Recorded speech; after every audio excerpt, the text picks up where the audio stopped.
پاکستان زندہ باد۔ 14 اگست وہ عظیم فتح ہے جب آپ کو 90,000 بیٹیوں کے نام پر، 2 کروڑ مسلمانوں کو اپنا گھر چھوڑنے پر، سینکڑوں علماء کرام کی قربانی پر، اور ہمارے اکابرین کی ذہانت سے اور فوجیوں کی شہادت سے ملا ملک اسلام بنام پاکستان۔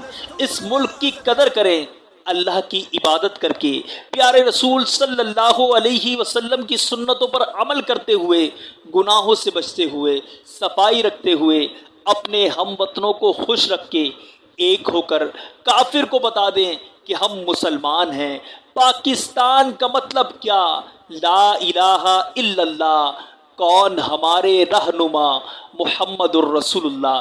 شریعت کے دائرے میں رہتے ہوئے اللہ کی اس بہترین نعمت کا شکر ادا کریں۔ پاکستان زندہ باد، یوم آزادی مبارک۔ پاکستان